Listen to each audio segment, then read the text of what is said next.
اللجن اللجن اللجن اللجن يا مولا اللجن اللجن اللجن اللجن اللجن اللجن اللجن يا صاحب الزمان اللجن. اعوذ باللہ من الشیطان اللعین الرجیم. بسم اللہ الرحمن الرحیم. الحمد للہ وکفا وسلام علی عبادہ الذین اصطفیٰ. درود بھیجیے محمد محمد صلی اللہ علیہ وسلم.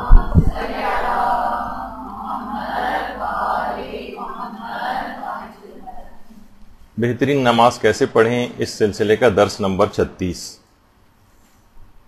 مستحب نمازوں کے فقہی احکام بیان ہو رہے تھے، اور آج کے بعد امکان یہ ہے کہ تقریباً 2 نشستیں اس سلسلے میں اور ہیں، تو مستحب نمازوں کے تمام احکام اچھے خاصے انشاءاللہ مکمل ہو جائیں گے.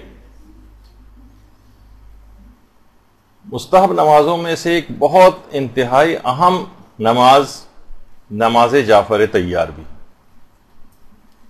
4 رکعتی نماز ہے، یہ 2 رکعت کر کے پڑھی جاتی ہے، اور اس کا ایک مخصوص طریقہ کار ہے جس میں 300 بار تسبیحات 4 پڑھی جاتی، یعنی سبحان اللہ والحمد للہ ولا الہ الا اللہ واللہ اکبر. یہ جو نماز ہے اس کے 3 نام لیے جاتے ہیں. نماز جعفر طیار بھی اس کا نام ہے، نماز حوا بھی اس کا نام ہے، اور صلاۃ التسبیح بھی اس کا نام ہے. یہ تینوں نام نماز جعفر طیار کے مشہور ہیں. ہمارے برادران اہل سنت میں صلاۃ التسبیح کے نام سے یہ نماز بہت معروف ہے.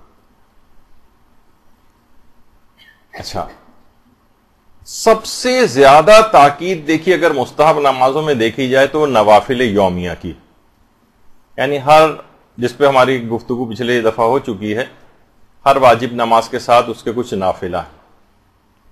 نوافل یومیہ کے بعد سب سے زیادہ ثواب نماز شب کا ہے، اور نماز شب کے بعد سب سے زیادہ تاکید اور ثواب نماز جعفر طیار کا ہے. یعنی پہلے نوافل یومیہ ہیں، پھر اس کے بعد نماز شب ہے، اور اس کے بعد پھر نماز جعفر طیار ہے. یعنی دیگر تمام مستحب نمازوں سے بھی زیادہ تاکید نماز جعفر طیار کی، حتیٰ کہ نماز غفیلہ سے بھی زیادہ سند کے اعتبار سے بھی اور ثواب کے اعتبار سے بھی زیادہ تاکید نماز جعفر طیار کی. نماز شب قدر، اس سے بھی نماز شب قدر کا کتنا زیادہ ثواب ہے آپ دیکھیے گا، اس سے بھی زیادہ ثواب اور تاکید نماز جعفر طیار کی روایات میں آئی. اور یہ صرف ہمارے ہی مسلک کا اور فقہ کا حکم نہیں ہے، بلکہ غیر شیعہ مسالک میں بھی اس نماز کی بہت تاکید آئی. ہمارے برادران اہل سنت، جیسے کہ میں نے اس سے پہلے عرض کیا آپ کی خدمت میں، کہ صلاۃ التسبیح کے نام سے یہ نماز بہت معروف ہے. البتہ ان کے ہاں یہ نماز حضرت جعفر طیار کے بجائے ان کے پاس روایت میں یہ ہے کہ رسول نے اس نماز کو اپنے چچا عباس ابن عبد المطلب کے لیے کو یہ نماز جو ہے وہ تعلیم کی تھی. جنت البقیع میں ائمہ بقیع کی قبر کے پاس پیغمبر اسلام کے چچا حضرت عباس ابن عبد المطلب کی قبر مبارک. ایک درود بھیجیے محمد صلی اللہ علیہ وسلم.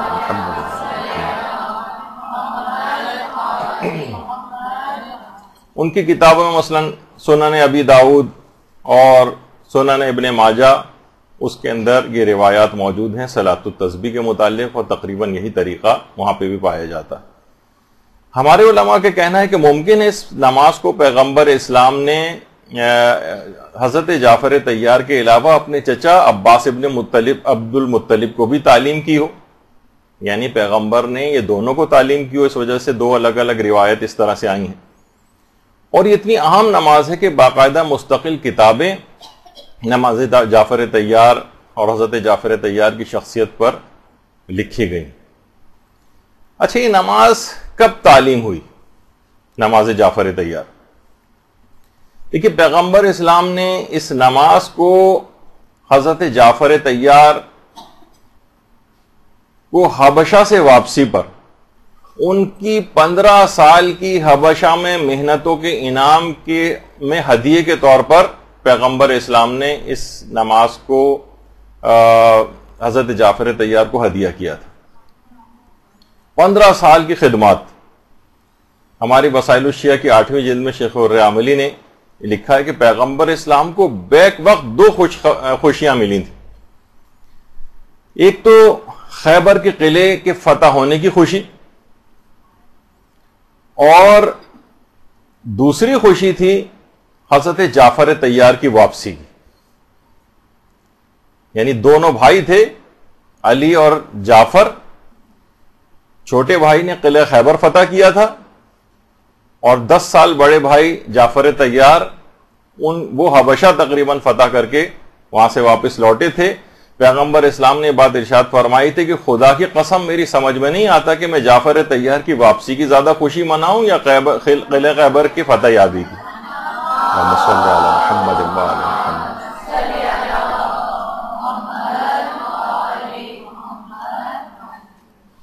جعفر طیار کون؟ حضرت ابو طالب کے بیٹے، حضرت امیر المومنین کے بھائی، پیغمبر اسلام کے چچا زاد بھائی. اور پیغمبر یہ جملے بھی ارشاد فرماتے تھے کہ جعفر صورت اور سیرت میں میری شبیہ. دیکھیے وہی بات جو شہزادہ علی اکبر علیہ الصلوۃ والسلام کے لیے آئی ہے. درود بھیجیے نا محمد وعلی محمد صلی اللہ علیہ وسلم.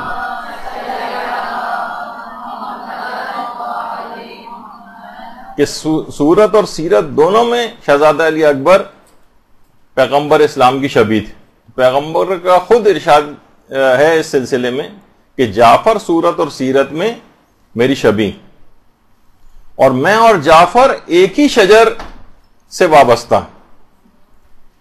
روایات میں ملتا ہے کہ پیغمبر نے جب جعفر طیار کو دیکھا تو پیغمبر ان کے استقبال کے لیے 12 قدم آگے گئے. جعفر طیار کو گلے لگایا، جعفر طیار کی پیشانی کو بوسہ دیا اور کہا ہے جعفر کیا میں تمہیں ایک چیز ہدیہ کروں؟ جعفر نے کہا جی جی یا رسول اللہ. اچھا، خیبر کے قلعے کی فتح یابی کے بعد مسلمانوں کے پاس بہت زیادہ مال غنیمت ہاتھ آیا تھا، بے تحاشا سونا و چاندی ہاتھ آیا تھا. یہاں تک کہ اتنا سونا و چاندی تھا کہ کلہاڑوں سے کاٹ کاٹ کر تقسیم کیا گیا تھا. تو لوگ یہ سوچ رہے تھے کہ آج پیغمبر اسلام جعفر کو کافی سونا چاندی وغیرہ دیں گے. پیغمبر نے کہا ہے جعفر میں تمہیں جو چیز عطا کر رہا ہوں اگر تم اسے روزانہ انجام دو تو یہ پوری دنیا اور ہر وہ چیز جو اس دنیا کے اندر پائی جاتی ہے اس سے کہیں زیادہ بہتر یہ نماز ہے جو میں تمہیں ہدیہ کر رہا ہوں. اور درود بھیجیے محمد علیہ صلی اللہ محمد علیہ.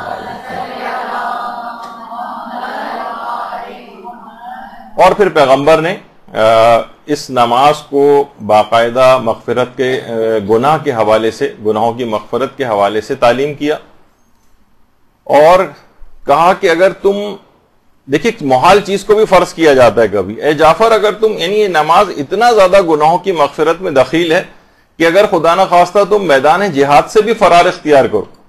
دیکھا جائے تو کتنا بڑا گناہ ہے الفرار من الزحف، میدان جہاد سے فرار اختیار کرنا ایک گناہ کبیرہ کی فہرست میں آتا. تو جعفر کے لیے اس قسم کی بات کہی پیغمبر نے. دیکھیے محال چیز کو فرض کیا جاتا ہے.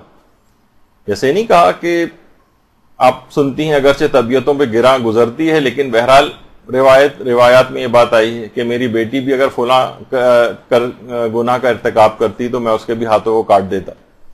تو محال چیز کو فرض کیا جاتا ہے.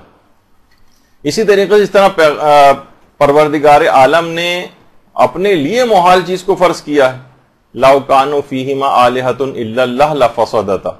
اگر کائنات میں 2 خدا ہوتے تو کائنات تباہ و برباد ہو جاتی. ایک محال چیز کو فرض کیا یعنی اپنی توحید کو خطرے میں ڈال دیا اللہ نے.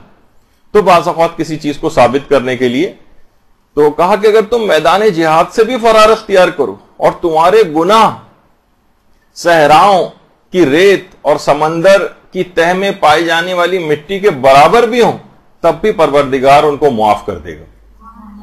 یعنی یہ نماز جعفر طیار کا ایک بہت بہترین ثواب ہے. اور بہرحال پیغمبر نے یہ نماز ان کو ہدیہ کی، اور جب سے اب تک 1400 سال سے تمام صاحبان ایمان اس نماز کو پڑھتے آ رہے ہیں جعفر طیار کے نام سے۔ اور اس کے بعد پھر جنگ موتا میں جعفر طیار کی شہادت ہو گئی تھی۔ شہادت کے وقت جعفر طیار کی عمر 41 سال تھی، اور اس جنگ میں بھی جعفر طیار کے جسم پر 70 سے زائد تلواروں اور نیزوں کے زخم آئے تھے۔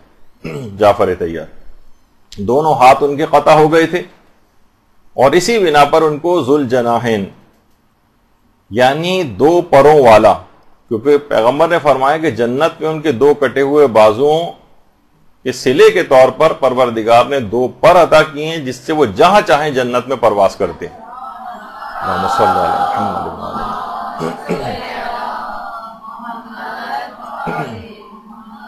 جعفر طیار صورت اور سیرت میں یعنی اپنی زندگی میں پیغمبر اسلام کی شبیہ، اور شہادت کے وقت ہاتھوں کو قطع کرنے کے بعد جو شبیہ بنے وہ حضرت عباس علمدار علیہ الصلوۃ والسلام۔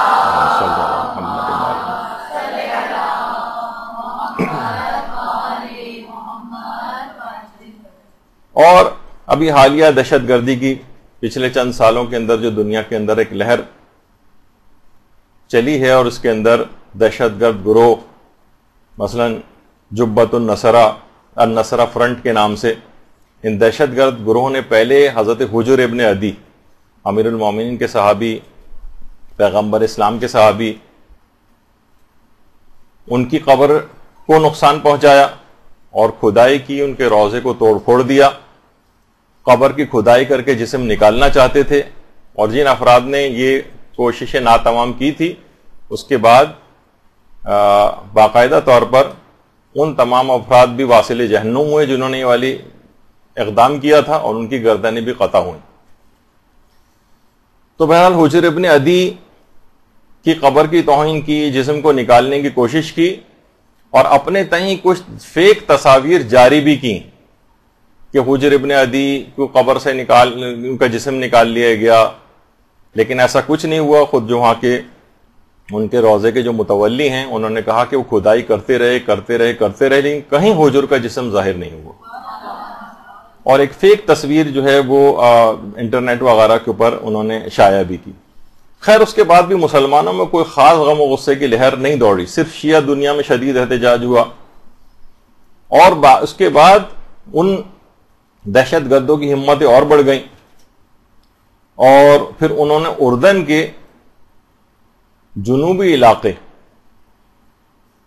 کا رخ کیا جہاں کہ حضرت جعفر طیار کی قبر مبارک ہے، اور الکرک جو کہ وہاں کا ایک علاقہ ہے، باقاعدہ وہاں پر حملہ کیا، اور ان تکفیریوں نے حضرت جعفر طیار کے مزار کو بھی آگ لگا دی۔ یہ واقعہ 2013 ہی کے اندر پیش آیا۔ یعنی اتنے عظیم صحابیوں کی قبور کی اتنی بے حرمتی ہوئی، اور مسلمانوں کے اندر اتنی بے حسی رہی، اور اس پہ کوئی خاص تعجب کی بات بھی نہیں۔ اس بے حسی کی ابتدا جنت البقیع کے انہدام کے ساتھ ہی مسلمانوں میں آ چکی تھی، اسی کا یہ تسلسل ہے۔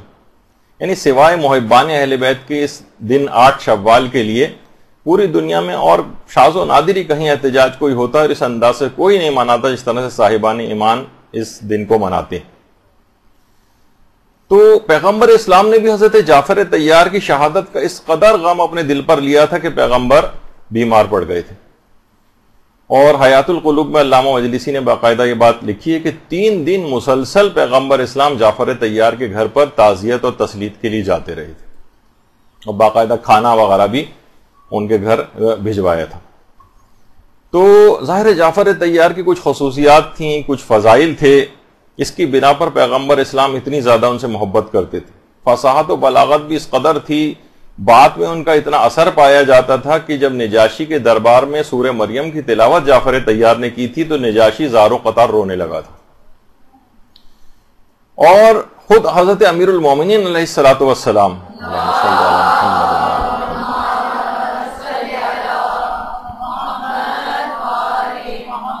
اس قدر اپنے بڑے بھائی سے محبت کرتے تھے، 10 سال کا ہی فرق تھا، جعفر 10 سال بڑے تھے، کہ اس قدر محبت کرتے تھے کہ خود حضرت جعفر طیار کے بیٹے حضرت عبداللہ ابن جعفر طیار جو حضرت زینب سلام اللہ علیہ کے شوہر تھے. اللہم صلی علی محمد وعلی محمد. اور جنت البقیع میں جن کی قبر مبارک. کہتے تھے جب بھی ہمیں اپنے چچا علی ابن ابی طالب سے کچھ مانگنا ہوتا تھا اور آپ کسی مصلحت کی وجہ سے امساک فرماتے تھے، یعنی ہمیں نہیں دینا چاہتے تھے وہ چیز اور منع کرتے تھے، تو ہم آپ کے بھائی جعفر طیار کے حق کا واسطہ دیتے تھے تو آپ فوراً وہ چیز ہمیں عطا کر دیتے تھے.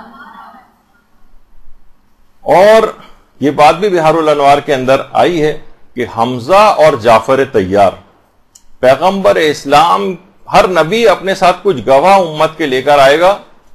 پیغمبر اسلام کے لیے حمزہ اور جعفر طیار گواہ کے طور پر میدان قیامت میں پیش ہوں، اور ان کی کرسی اور جگہ پیغمبر اسلام کے بہت قریب ہوگی. تو پیغمبر بھی جملے فرماتے تھے کہ میں، علی، جعفر اور حمزہ ایک ہی طینت پر خلق ہوئے. 7ویں جلد جو بہار الانوار کی اس کے اندر بھی یہ بات آئی ہے. تو دیکھیے فضائل جو ہیں یہ ایسے ہی حاصل نہیں ہو جاتے. ہم تو یہاں پر ہم لوگوں کا ایک طریقہ بن گیا ہے کہ ہم ہمارے جیسے فاسق و فاجر افراد ان کے لیے بھی بہرحال اپنے تئیں جو ہے وہ لوگ دعائیں کرتے ہیں کہ پروردگار ان کو جوار محمد و آل محمد میں جگہ دے، اور انشاءاللہ سبھی کی دعا ہوتی بھی ہے.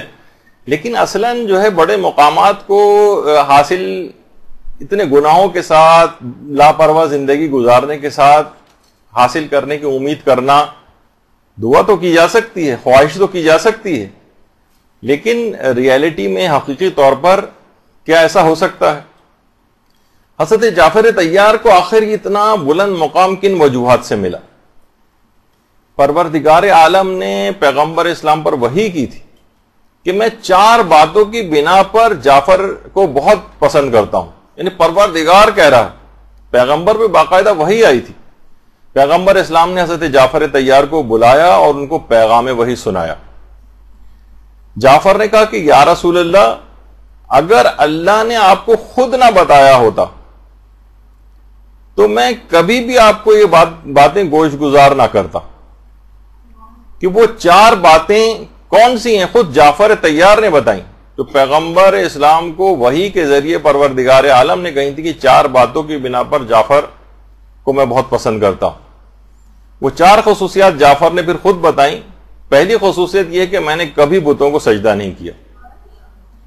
دوسری خصوصیت یہ ہے کہ میں کبھی شراب سے آلودہ نہیں ہوا. تیسری خصوصیت یہ ہے میری کہ میں فواحش اور کھلم کھلا گناہوں سے میں نے ہمیشہ پرہیز کیا، ہمیشہ میں اس سے دور رہا. اور چوتھی چیز، میں نے آج تک کبھی جھوٹ نہیں بولا. تو آپ نے دیکھا کہ یہ تمام خصوصیات ایسی ہیں، کھلم کھلا گناہ نہ کرنا اور بڑے بڑے گناہوں سے اپنے آپ کو بچانا. جھوٹ جو کتنا زیادہ آج کل رائج ہے، اس کے اندر مومنین آج کل سمجھتے ہیں کہ یہ جیسے کوئی گناہ ہی نہیں ہے، لیکن مکمل طور پر اس سے اجتناب اتنا بڑا مقام جعفر طیار کو دلوا گیا. اور بھی خصوصیات جعفر کی بہت ایسی تھیں کہ پیغمبر اسلام جعفر طیار کو ابو المساکین کہا کرتے تھے. اتنا زیادہ انفاق کرتے تھے، اتنا زیادہ کہ مسکینوں کا باپ، جس طرح ایک باپ خبرگیری کرتا ہے غریبوں اور مسکینوں کی، اس طریقے سے جعفر طیار خبرگیری کیا کرتے تھے. اور جسمانی اعتبار سے بھی اس قدر خدمات تھیں اسلام کے لیے کہ آپ نے 2 ہجرتیں کی ہیں. ایک پہلی ہجرت حبشہ کی جانب کی تھی اور دوسری مدینے کی طرف. اسی وجہ سے آپ کو صاحب الہجرتین بھی کہتے ہیں.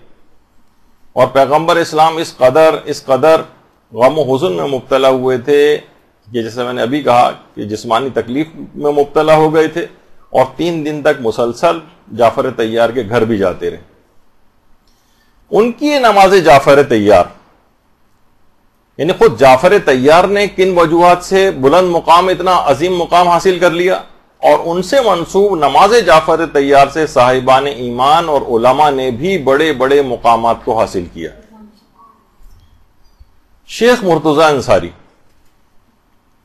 کہا جاتا ہے کہ آج کل جتنے بھی علماء ہیں، جتنے بھی مجتہدین ہیں، کوئی شخص بھی اس وقت تک مستند عالم دین نہیں بن سکتا جب تک کہ وہ شیخ انصاری کی کتابیں جیسے رسائل ہے، مقاصد ہے، فرائد الاصول ہے، اور اس طرح کی بہت ساری کتابیں ہیں، ان کو پڑھے بغیر تصور ہی محال ہے کہ کوئی شخص مجتہد تو کجا ایک بڑا عالم دین بھی قرار پا سکے. خاتم الفقہاء والمجتہدین ان کا لقب ہے. اور کتنے بڑے ہمارے عالم اور مرجع گزرے, شیخ محمد حسن جو کہ صاحب جواہر الکلام کے نام سے مشہور. ان کے انتقال کے بعد مرجعیت شیخ انصاری کے ہاتھ میں آ گئی تھی, اور بلکہ صاحب جواہر خود ان کی مرجعیت کی معرفی کر کے گئے تھے کہ میرے بعد مرجع یہ ہوں گے. اور اتنا عظیم مقام حاصل کیا کہ حرم امیر المومنین علیہ الصلوۃ والسلام ہی میں مدفون. اللہم صلی علی محمد.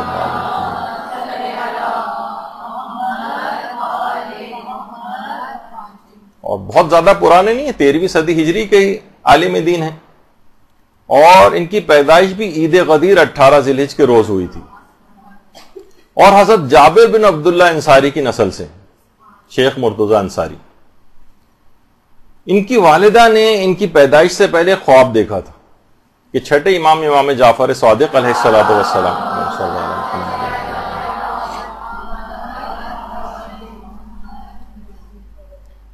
ان کو ایک تحفہ دے رہے ہیں, ایک بہترین جزدان کے اندر لپٹا ہوا قرآن. علماء نے اس زمانے میں تعبیر کی کہ ان کو ایک بلند پایا فرزند پروردگار عالم عطا فرمائے گا. اور اس کے بعد شیخ انصاری کی ولادت ہوئی, اور ان کی والدہ بھی اتنی عظیم خاتون تھیں کہ وہ خود فرماتی ہیں کہ میں نے ایک مرتبہ بھی بغیر وضو کے شیخ انصاری کو دودھ نہیں پلایا. خاص طور پر خواتین خود محسوس کر سکتی ہیں کہ ابتدائی دنوں کے اندر پیدائش کے بچے کو کس قدر جلدی جو ہے غذا کی احتیاج ہوتی. ہر 1 گھنٹے بعد 2 گھنٹے بعد, یعنی ممکن نہیں ہوتا, کتنی اس کے ساتھ مشکل ہے, لیکن اس مشکل میں بھی ایک مرتبہ بھی ایسا نہیں ہوا کہ ان کو غذا بہم پہنچائی ہو اور اس وقت وہ وضو کی حالت میں نہ ہو.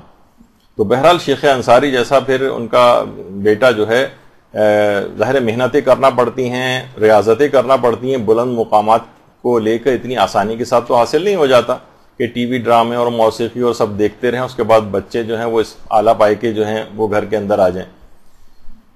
تو اس زمانے میں بھی, اس زمانے کے مطابق علماء نے کہا ہے کہ اس زمانے میں بھی شیخ انصاری کے 4 کروڑ مقلدین دنیا کے اندر پائے جاتے تھے. اور زہد و تقوی کا یہ عالم تھا کہ انتقال کے بعد کل 17 تومان ان کے پاس تھے, بس 17 تومان, اور اتنا ہی تقریباً مقدار میں قرض تھا. وہ پوری کی پوری رقم جو بچی ہوئی تھی وہ قرض کی ادائیگی میں صرف ہوئی, اور ان کے کفن اور دفن وغیرہ کے اخراجات بھی ایک صاحب ایمان نے خود برداشت کی. تو یہ ہیں شیخ انصاری. اب شیخ انصاری نے اتنا بلند مقام کیسے حاصل کیا؟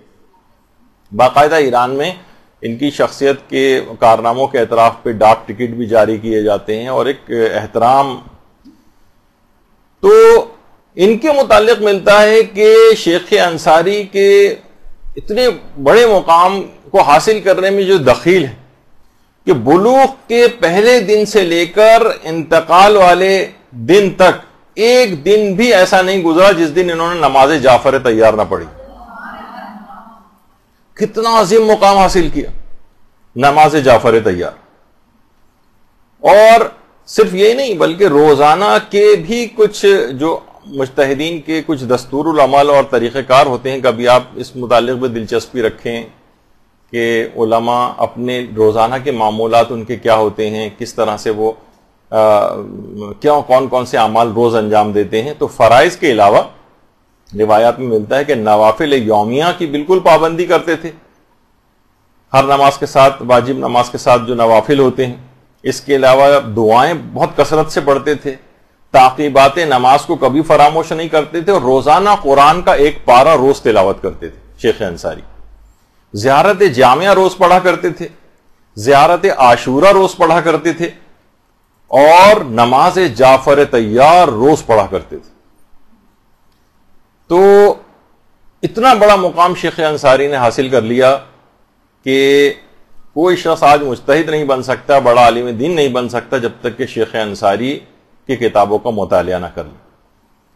اور آج بھی صاحبان ایمان جو ایک رسم جاری ہوئی ہے, بہترین رسم 40 پر نجف سے کربلا پیدل جانے کی, اس کو سب سے اولین طور پر نجف سے کربلا جانے کے اعتبار سے اس کی ابتدا شیخ انصاری نے کی تھی، اور ان کے بعد کچھ عرصے کے لیے موقوف ہو گیا تھا سلسلہ، پھر محدث نوری نے دوبارہ اس سلسلے کو جاری کیا. تو یہ بھی جتنا بھی ثواب ایک لحاظ سے ثواب جاریہ جس رسم کی ابتدا انہوں نے کی تھی، آج بھی شیخ انصاری کی روح کو پہنچتا ہوگا.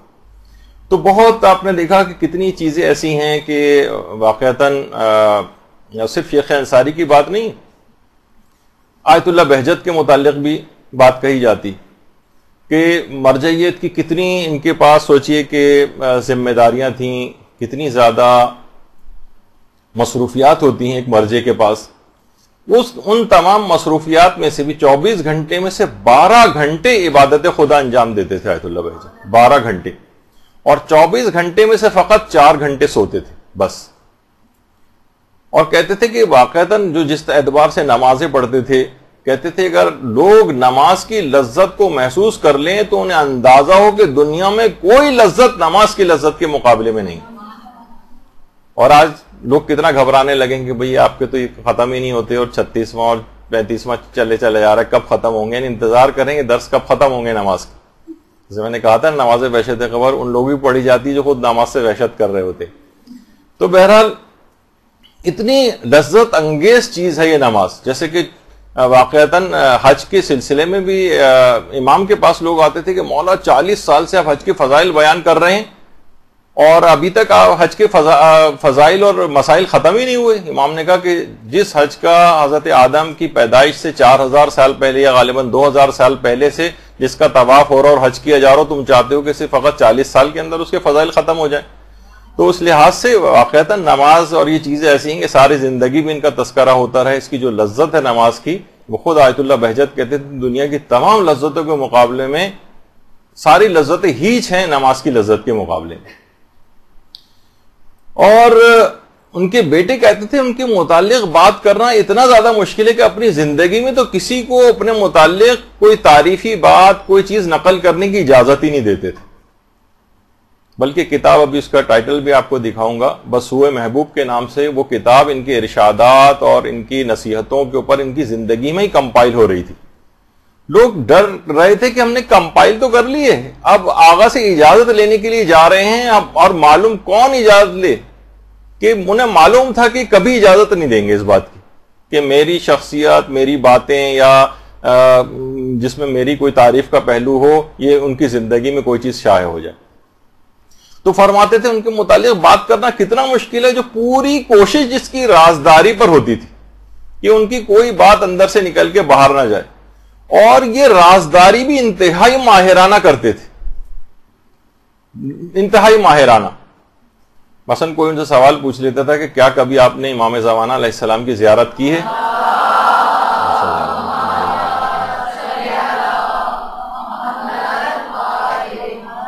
تو وہ فرماتے تھے کہ میں یہ نہیں کہتا کہ مجھے امام زمانہ کی زیارت نہیں ہوئی.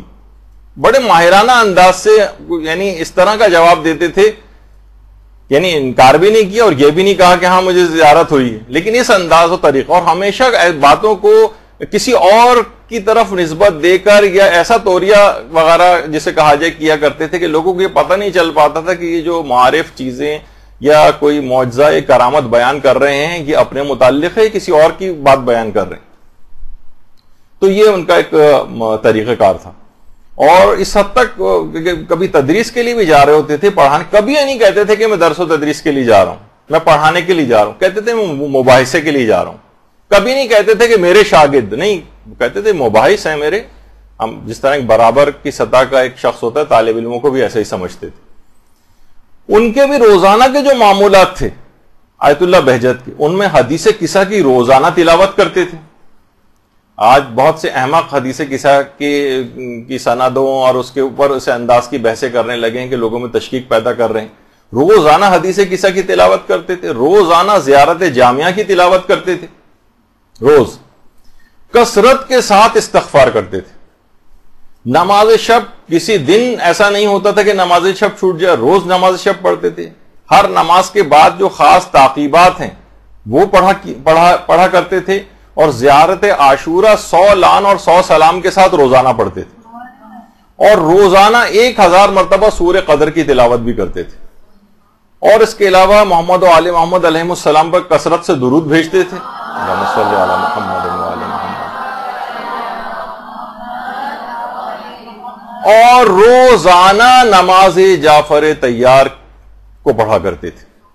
تو کتنے بڑے بڑے مقامات کو ان علماء نے حاصل کیا ہے، جو ہم اپنی لاپرواہی میں، دین سے بے رغبتی میں، اور نماز جعفر طیار کسی کو پڑھنے کو کہہ دیا جائے تو وہی کہا کہ تھوڑی دیر بھی اسے 10 مرتبہ تسبیحات رکوع میں پڑھنا پڑ جائیں تو کمر میں درد ہونے لگتا ہے، زیادہ دیر کھڑا ہونا پڑ جائے تو پاؤں میں چینٹیاں دیکھنے لگتی ہیں، یہ ہم لوگوں کی صورتحال ہے، اور نتیجہ سامنے ہے پھر کہ نہ کوئی مقام حاصل ہوتا ہے نہ کچھ۔ تو اب اتنی جو فضیلت ہے اور ثواب ہے نماز جعفر طیار کو، کہ باقاعدہ علماء نے لکھا ہے اس کو کہ نماز جعفر طیار سنت موقدہ ہے، تاکیدی مستحب ہے، اور آیت اللہ سیستانی نے باقاعدہ عروہ کے اندر یہ بات لکھی کہ نماز جعفر طیار سنت موقدہ ہے، عامہ اور خاصہ میں یہ نماز بہت مشہور ہے، عامہ یعنی غیر شیعہ مسلمان، خاصہ یعنی برادران ایمان، ان میں روایت بہت مشہور ہے اس کی فضیلت کی، اور روایات متواترہ سے یہ نماز ثابت ہے۔ اس نماز کو اکسیر اعظم اور کبریت احمر بھی کہا جاتا ہے، سرخ گندک جو ایک زمانے بہت نایاب تھی، یعنی کسی چیز کو بہت نایاب، بہت پریشس اور یہ قرار دیا جاتا تو کبریت احمر کہا جاتا ہے، تو وہ اس کو کہا جاتا ہے۔ اور یہ نماز آخر کون کون سے ایسے کام ہیں جن کے لیے خصوصیت کے ساتھ تعلیم کیا گیا، بہت زیادہ سفارش کی گئی۔ لیکن پہلے تو آپ ہر کام، ہر جائز کام، اس کے لیے نماز جعفر طیار ہر جائز حاجت کے لیے پڑھ سکتی، عام ہو کام اس کے لیے بھی، اور پیچیدہ کوئی اور مشکل کام ہو اس کے لیے بھی۔ آیت اللہ بہجت سے بھی یہ بات پوچھی گئی تھی کہ سخت اور پیچیدہ مشکلات کو کیسے حل کرنا چاہیے۔ آیت اللہ بہجت نے جواب دیا تھا کہ نماز جعفر طیار کو تسلسل کے ساتھ پڑھیں اور ناغہ نہ کریں، اللہ آپ کو مشکلات کے مقابلے میں کامیابی عطا کرے گا۔ تو نماز جعفر طیار اس اعتبار سے کہ ہر پیچیدہ سے پیچیدہ، مشکل سے مشکل کام کے لیے بھی نماز جعفر طیار ہے، اور عام کاموں کے لیے بھی ظاہر حاجت انسان کی ہوتی، بہت زیادہ حاجت ایسی نہ ہو لیکن ہوتی ہے، اس کے لیے بھی انسان اس نماز کو پڑھ سکتا ہے۔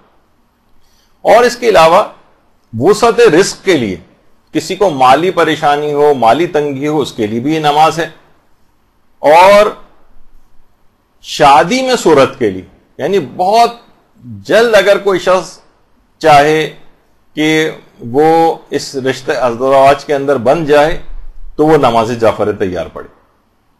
آیت اللہ بہجت اس کی بہت زیادہ تاکید کرتے تھے کہ شادیوں میں سہولت اور آسانی کے لیے نماز جعفر طیار کو پڑھا جائے، اور خاص طور پر ایک عمل اور ایسا ہے جو آیت اللہ صادق روحانی نے بھی بتایا ہے، بیچ میں ضمناً آ گیا، اس میں بھی نماز جعفر طیار کیونکہ آ رہی ہے، فرماتے ہیں 40 روز تک اگر نماز جعفر طیار پڑھی جائے اور نماز امیر المومنین پڑھنے کے بعد زیارت عاشورہ پڑھی جائے، یعنی یہ 40 روز تک یہ اعمال ہوں، اور ان 40 دنوں میں ہر شب جمعہ جو آئے گی اس میں درمیانے شب میں اٹھ کر 14,000 مرتبہ یا علی یا علی یا علی اس طرح سے پڑھیں کہ کوئی دوسرا اس جگہ پر موجود نہ ہو، اور 7 موسوی سادات کو کچھ رقم ہدیے کے طور پر دیں، اور اگر وہ نہ مل سکیں تو 7 دیگر سادات کرام کو بھی ہدیہ کیا جا سکتا ہے۔ اور وہ فرماتے ہیں کہ ان اعمال کو انجام دینے کے بعد سارا ثواب روح حضرت زینب سلام اللہ علیہ کو ہدیہ کریں۔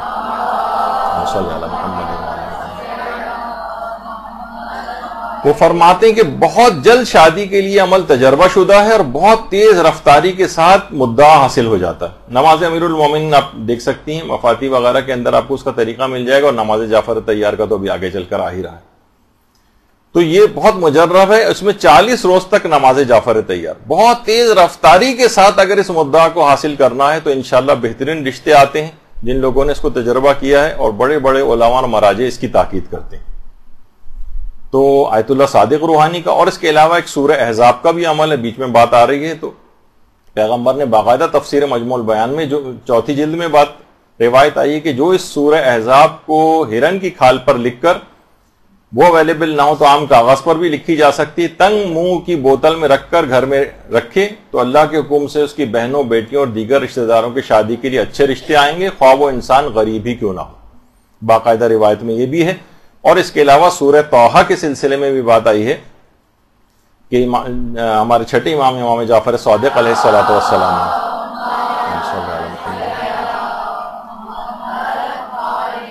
کہ جو بھی سورہ طٰہٰ کو لکھ کر سبز ریشمی کپڑے میں لپیٹ کر اپنے پاس رکھے اور رشتہ لے کر کسی کے ہاں جائے تو اسے ناکام نہیں لوٹنا پڑے گا اور وہ شادی ہو کر رہے گی. تو بہت یہ چیزیں ایسی ہیں. دیکھیں آج کل لوگوں کے اعتقادات ختم ہو گئے ہیں، لوگوں کو یہ باتیں بتائی جائیں. اب دیکھیں سوشل میڈیا پہ کبھی حدیثیں آتی ہیں، کبھی ہمارے پلیٹ فارم مدرسے سے ہوتی ہیں، تو بہت سے اس قسم کے افراد آج کل ان حدیثوں کا مذاق اڑانے لگے ہیں. ان کو کوشش یہ ہوتی ہے کسی طریقے سے ان کو ضعیف ثابت کر کے لوگوں کی نگاہ میں ان کی اہمیت کو جو ختم کیا جائے. تو اور یہ خالی یہ نہیں، سورہ طٰہٰ کا آپ نے آگے بھی دیکھا کسی کے اندر تفسیر برہان میں کہ صلح کرانے کی نیت سے لڑنے والوں کے پاس اگر جائے، یعنی سب کپڑے میں لپیٹ کر سورہ طٰہٰ کو لکھے اور لڑنے والوں کے پاس جائے تو وہ جھگڑا ترک کر کے صلح بھی کر لیں گے. یہ بھی آیا ہے. تو بہرحال اس انداز سے آپ دیکھیں تو سورہ طٰہٰ. اور ایک اور جو آیت اللہ سیستانی نے بھی ایک نماز ریکمینڈ کی، نماز استغاثہ حضرت زہرا. اس نماز کے اوپر بھی بہت زیادہ آج کل اعتراضات ہونے لگے ہیں اور ایک وہابی افکار جو شیعت کے اندر کچھ جراثیم کے طور پر انجیکٹ کیے جا رہے ہیں، اس میں ان چیزوں کو شرک اور اس طرح کی چیزیں بنا کر پیش کیا جا رہا ہے. جبکہ بڑے بڑے مراجع نماز استغاثہ یعنی سجدے میں جا کر اور یا مولاتی یا فاطمۃ اغیثینی جو ہے کہ جو جملے ہیں یہ کہے جاتے ہیں، اور یہ توسل ہی کی ایک قسم ہے، نہ کہ ظاہر نماز اللہ کے لیے پڑھی جا رہی ہے. حضرت زہرا کے لیے تو نماز نہیں پڑھی جا رہی ہے، ان کے نام سے منسوب ہے اور ان سے توسل اختیار کیا جاتا ہے، نہ کہ سجدہ ان کو کیا جا رہا ہے جیسے کہ تاثر دیا جاتا ہے. تو بہرحال یہ کہ یہ بھی نماز بڑی مجرب ہے. تو یہ بیچ میں کیونکہ اس کا تذکرہ آیا تھا تو میں نے کہا کہ 2-4 چیزیں اور بھی ساتھ ہی اس کے تذکرہ کر دی جائے. تو نماز جعفر طیار شادی کے سلسلے میں بہت جلدی اگر ہو تو یہ نماز بہت ہی زیادہ سفارش شدہ. اسی طرح سے گناہوں کی مغفرت کے لیے انسان کتنا زیادہ اپنی زندگی کے اندر دیکھے کہ واقعتاً پوری زندگی گناہوں سے کیسی بھرپور نظر آ رہی. تو پیغمبر فرماتے تھے کہ اے جعفر طیار سے کہا تھا جو اس نماز کو بجا لائے تو خواہ اس کے گناہ صحرا کی ریت کے برابر ہوں، خواہ سمندر کی تہ میں جتنی ریت ہوتی ہے اس کے برابر ہوں، سب اس نماز کو پڑھنے کی وجہ سے بخشے جائیں گے.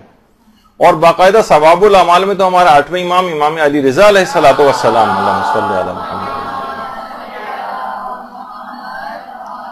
امام نے اس میں جملے یہ ارشاد فرمائے کہ اگر کسی کے گناہ ریگستان کی ریت کے برابر ہوں اور کفے دریا جو جھاگ ہوتا ہے دریاؤں کے اندر اس کے بھی برابر ہوں تو بھی پروردگار عالم وہ بخشا جائے گا.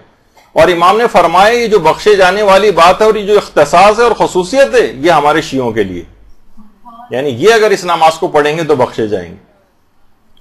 تو بے تحاشا اس نماز کا ثواب ہے. نامہ اعمال اس نماز کو پڑھنے کے بعد اس قدر بھاری ہو جاتا ہے کہ مفاتیح الجنان میں شیخ عباس قمی نے باقاعدہ یہ بات لکھی ہے کہ جو شخص بھی نماز جعفر طیار پڑھتا ہے ہر رکعت کے بدلے اسے 1000 حج مقبول کا ثواب ملتا ہے اور 1000 مستحب عمروں کا ثواب ملتا ہے اس کو. یعنی 4 رکعت ہی کیونکہ نماز ہو تو 4000 حج اور 4000 عمرے کا ثواب. دیکھیے وہاں پر لوگ آج کل اس میں بھی لوگ آج کل بخل کرنے لگے ہیں، زیادہ ثواب والی چیز بتائی جائے تو ان کو یقین نہیں آتا. حالانکہ ان کو دیکھا جائے تو جس بارگاہ سے یہ چیزیں عطا ہو رہی ہیں نہ وہاں عطا میں کوئی کمی ہے، نہ وہاں پر بخل ہے اور نہ خزانے میں کمی ہونے کا کوئی خدشہ ہے. تو وہ بے تحاشا ثواب اس نماز کے ذریعے اپنے بندوں کو عطا کرنا چاہتا ہے. تو اس کے علاوہ حاجت براری کے لیے، حاجت کے لیے کوئی سی بھی، ہمارے چھٹے امام نے اس کی بڑی تاکید کی ہے اور باقاعدہ مصباح المتحجد جو شیخ توسی کی کتاب ہے اس میں ہمارے چھٹے امام نے باقاعدہ ایک طریقہ کار اس نماز کو پڑھنے کا بتایا ہے کہ 3 دن تک روزہ رکھے، بدھ جمعرات اور جمعہ. اور بدھ جمعرات جمعہ تو روزہ رکھے گا لیکن جو شب جمعہ آئے گی اس دوران تو 10 مسکینوں کو 1 مد یعنی 3 پاؤ غلہ یعنی آٹا ہی چلیں، آٹا چاول وغیرہ 3 پاؤ شب جمعہ 10 مسکینوں کو دے، اور پھر جب روز جمعہ آئے تو اس میں وہ غسل کرے، اور اگر ممکن ہو تو کسی میدان میں کھلی جگہ پر، روایت میں تو خیر ریگستان کا لفظ ہے، اگر وہ ممکن نہیں ہوتا تو کھلی جگہ پہ جائے، اور نہیں اگر کوئی شخص جیسے خواتین نہیں جا سکتی تو اپنے گھر میں ہی جو ہے وہ نماز جعفر تیار پڑھے. یعنی امام نے فرمایا کہ اس کے بعد نماز جعفر تیار پڑھے، اور پھر ایک دعا ہے یا من اظہر الجمیل، وہ آپ کتابوں کے اندر دیکھ سکتی ہیں، وہ اس کو پڑھے. تو اس نماز کے اس طریقے کار کو، تو اگر کوئی شخص بہت ہی سخت مشکل اور حاجت کے اندر ہے تو اس طریقے سے، یعنی کوئی حاجت واقعتاً اسے قبول کروانی ہے، بہت ہی اہم حاجت ہے، تو نماز جعفر تیار پڑھنے کے بہت سے طریقے بیان ہوئے. ان میں ایک طریقہ مصباح المتحجد میں شیخ طوسی نے چھٹے امام سے یہ بھی نقل کیا. تو اس طریقہ کار کو روزہ رکھے، پھر شب جمعہ جو ہے وہ 10 مسکینوں کو غلہ پہنچائے، پھر روز جمعہ جو ہے غسل کرے، اور اس کے بعد ممکن ہو تو باہر نکل کر ورنہ گھر میں ہی نماز جعفر تیار پڑھے. اس کے بعد ایک خاص دعا یا من اظہر الجمیل، وہ کتابوں میں دیکھ سکتی ہیں آپ، وہ پڑھے، اور اس کے بعد وہ دیکھے کس طرح سے اس کی یہ حاجت قبول ہوتی. تو واقعتاً بہترین نماز ہے حاجت کے لیے. اکثیر اعظم ایک، یعنی ہر جسے کہا جاتا ہے نا کہ ہر مرض کی دوا، وہ جو ہے نماز جعفر تیار. اور یہ بھی ہے اگلا اس کا فائدہ کہ بے نمازی کو نمازی بنانے کے لیے بڑی مجرب. آج کل لوگ کتنا زیادہ تنگ ہوتے ہیں، بار بار مائیں پوچھ رہی ہوتی ہیں، والدین پوچھ رہے ہوتے ہیں کہ ہم کیا کریں، اولاد نماز کے لیے قائل نہیں ہوتی ہے. اس میں خیر بہت ساری وجوہات تربیت کے حوالے سے بھی کمیاں اور خرابیاں ہیں، اور اس کے لیے الگ یہاں پر دروس بھی ہو چکے ہیں، کتابیں بھی اس کے سلسلے میں موجود ہیں. لیکن بے نمازی کو نمازی بنانے کے لیے کہ وہی کتاب جو بسوئے محبوب، وہ جو میں نے کہا تھا کہ آیت اللہ بہجت کی زندگی میں لکھی گئی تھی، ان کے ارشادات، فرمودات اور ان کی نصیحتوں پر اور ان کی سیرت پر مبنی جو کتاب تھی، اس کتاب کے اندر بھی بات ہے کہ آیت اللہ بہجت سے کسی نے آ کر پوچھا تھا کہ مجھے یہ بتائیے کہ میرا بھائی نماز نہیں پڑھتا ہے، بہت سمجھاتے ہیں، بہت نصیحت کرتے ہیں، لیکن وہ باز نہیں آتا، نماز پڑھ کے ہی نہیں دیتا. تو آپ نے فرمایا کہ تم اس کے لیے نماز جعفر تیار پڑھو، اور نماز جعفر تیار پڑھنے کے بعد اس کی ہدایت کی دعا کرو، اور کوشش یہ کرو اسی نماز کے آخری سجدے میں، یعنی 4 رکعتی جو نماز جعفر تیار، اس کا جو آخری سجدہ آئے گا، 4تھی رکعت کا آخری سجدہ، اس میں جا کر اپنے اس بھائی کے لیے تم دعا کرو. اردو زبان کے اندر بھی بطور دعا آپ آخری سجدے کے اندر جا کر نماز جعفر تیار کی آخری رکعت کے آخری سجدے میں بھی کسی بھی بے نمازی کے لیے یہ دعا مانگی جا سکتی. تو کہتے تھے کہ آخری رکعت کے آخری سجدے میں جا کر جاؤ اور یہ اپنی دعا مانگو، اور تباکی کرو. تباکی کے معنی ہے کہ کوشش کرو کہ چاہے کتنا ہی دل کو مشکل کیوں نہ لگے، کچھ آنسو تمہاری آنکھ سے نکل آئیں، اور جیسے ہی آنسو نکل آئیں اس وقت اس موقع پر پھر اس دعا کو کرو کہ جو بھی تمہارا مقصد اور مدعا ہے، پھر دیکھو کیسی تمہاری وہ دعا قبول ہوتی. تو بے نمازی کے لیے بہت کہتے تھے. بلند مقامات کے حصول کے اعتبار سے بھی یہ نماز جو ہے، یہ صرف یہ نہیں کہ ہم صرف دنیاوی حاجات اور اس کے لیے انسان اپنے آخرت میں بلند مقامات کا حصول چاہتا ہے کہ میں دنیا کے اعتبار سے بھی اور آخرت کے اعتبار سے بھی بڑے مقامات کو حاصل کروں. کتنے افراد دیکھیے ایسے ہیں، اس پہ ہماری گفتگو ہو چکی ہے، کربلائی کاظم ساروقی. اور 2 سال پہلے ایران میں ان کے اوپر ایک فلم بھی بننا شروع ہوئی تھی، مجھے پتا نہیں ہے اس کے بعد، لیکن شاید کوئی چھوٹا موٹا کلپ تو بن چکا ہے. کربلائی کاظم ساروقی یہ اس صدی کا معجزہ کہے جاتے ہیں. یہ بالکل ایک ان پڑھ شخص ہے. اس پہ ان کے حالات پر تفصیلی گفتگو ہمارے ہاں یا تو امام زمانہ علیہ السلام کے موضوعات پہ جو لیکچرز ہوئے ہیں،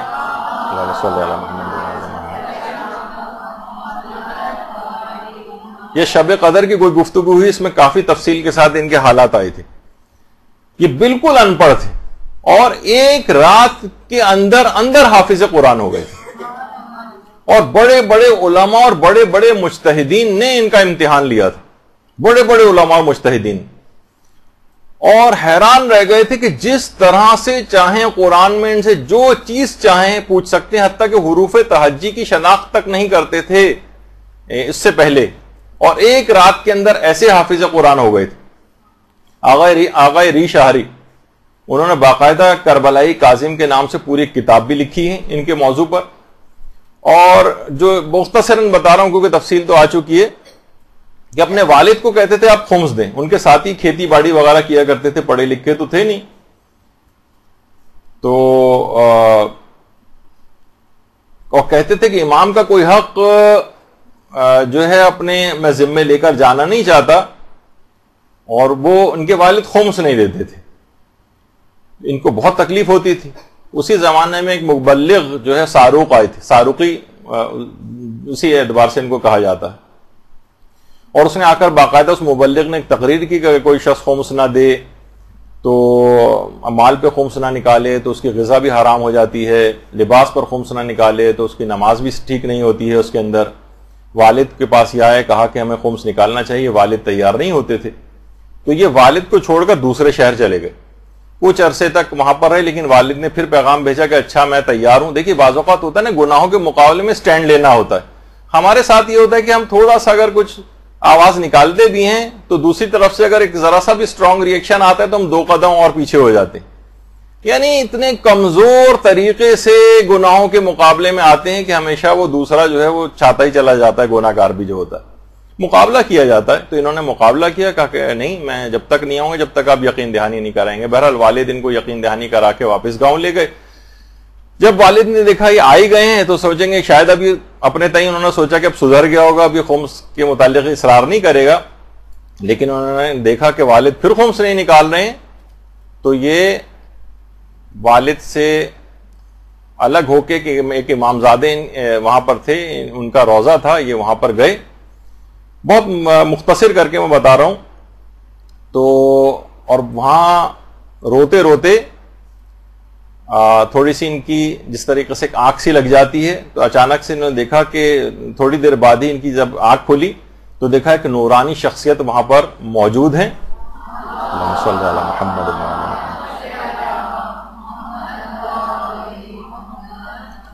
اور اس نورانی شخصیت نے ان کے سینے پر ہاتھ رکھ کر سورہ آراف کی آیت نمبر 53 تلاوت کی، ثم استوى علی العرش والی جو آیت، کہہ رہے ہیں انہوں نے یہ صرف آیت ابھی پڑھی ہی تھی، کربلائی کاظم ساروقی کہتے ہیں کہ بے ہوش ہو کر گر پڑے، اور جب یہ اٹھے بے ہوشی سے تو مکمل حافظ قرآن بن چکے تھے۔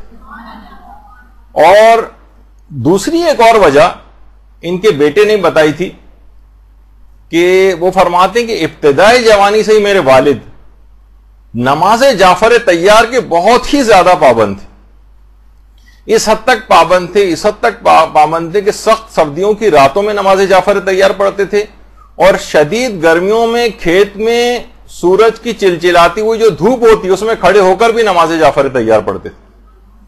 تو اس حد تک اس کا نماز جعفر طیار کوئی شخص پابندی کے ساتھ پڑھتا رہے تو عجیب و غریب اس کے اثرات، ایک ایسے معجزات اس کے ساتھ ہوں گے۔ اور جیسے کہ علماء عرفان وغیرہ بھی کہتے ہیں نمازوں کے بھی موکل ہوتے ہیں، یعنی خود وہ نمازوں کے اندر ایسی طاقت اور وہ ہوتی کہ وہ ان کی حفاظت کرتی ہے اس کے پڑھنے والے کی، اور بڑے بڑے مقامات تک اس طرح سے لے جاتی۔ کربلائی کاظم ساروقی۔ تو اس کے بعد قوی ترین حافظہ اگر کوئی شخص چاہتا ہے تو وہ نماز جعفر طیار پڑھے۔ کربلائی کاظم ساروقی کا آپ نے دیکھا حافظ قرآن ایک رات کے اندر ہو جانا، کتنا قوی حافظہ، اور ان کی تو تفصیل وہ آپ پچھلے درسوں کے اندر جا کر سنیں گے کہ کس طرح سے علماء نے ان کا امتحان لیا تھا، بڑے بڑے مجتہدین نے۔ تو ابھی ان کا کربلائی کاظم ساروقی کا حافظہ آپ نے دیکھا۔ اس کے علاوہ آیت اللہ سید عبد العالی سبزواری، ابھی بہت زیادہ عرصہ نہیں ہوا، ایسا نہیں کہ کئی 100 سال پرانی بات بیان کر رہا ہوں، آیت اللہ خوئی کے دور کے بعد ہی ان کی مرجعیت ہوئی تھی، اگرچہ ان کی مرجعیت زیادہ عرصے نہیں چلی تھی، اور آیت اللہ خوئی کے انتقال کے 1 سال کے اندر ہی آیت اللہ سید عبد العالی سبزواری کا بھی انتقال ہو گیا تھا، اور یہ بھی نجف میں ہی مدفون ہے۔ ان کے بیٹے، یہ دونوں جو بیٹھے ہوئے ہیں اطراف میں آیت اللہ عبداللہ علیہ سبزواری کے بیٹے ہی ہیں، وہ فرماتے ہیں کہ میرے والد کا حافظہ اس قدر قوی تھا کہ وسائل الشیعہ کی 36,000 احادیث ایک لفظ کی کمی و بیشی کے بغیر ان کو حفظ تھی. 36,000 احادیث وسائل الشیعہ کی ایک لفظ کی کمی بیشی کے بغیر میرے والد کو حفظ تھی. اور بہار الانوار کی جو 110 جلدیں ہیں ان کی تمام روایات کا دقت کے ساتھ 2 مرتبہ دورہ کیا. دقت کے ساتھ دورے کے معنی پوری ان کی تحقیق، ان کی ہر چیز، ان روایات کے اسرار، رموز اور جتنی بھی چیزیں ہوتی ہیں ان تمام پہ مکمل غور و فکر کے ساتھ 2 مرتبہ مکمل دورہ. اور آیت اللہ سبزواری یہ بات فرماتے تھے، یہ ایکسپیکٹ کرتے تھے اور یہ کہتے تھے کہ جو طالب علم بھی مدرسے میں داخل ہو اسے چاہیے کہ وہ ائمہ معصومین علیہم السلام کی جو احادیث ہیں ان کو حفظ کرے. دیکھیے انسان جب بھی کسی گناہ کے مقابلے میں یا کوئی اس کو مشکل پیش آتی ہے تو اس کو جب ائمہ کی احادیث یاد ہوں گی نا تو موقع پر اس کو یاد آئیں گی، وہ ان احادیث کو یاد کر کے رک جائے گا. اگر کچھ بھی اس کے دماغ میں نہیں ہے تو ظاہر ہے پھر وہ رکنے کا کوئی امکان بھی نہیں ہوا. وہ کہتے تھے کہ میں یعنی ہر طالب علم جو بھی مدرسے کے اندر داخل ہوتا ہے اس کے لیے لازم ہے کہ وہ احادیث معصومین کو حفظ کرے. ان کے بیٹے فرماتے ہیں کہ اس قدر احادیث کے مطالعے سے ان کے اندر یہ صلاحیت پیدا ہو گئی تھی کہ وہ کلام معصومین کے نوری ہونے کے باعث، دیکھیے امام کی جو احادیث ہیں نوری ہیں.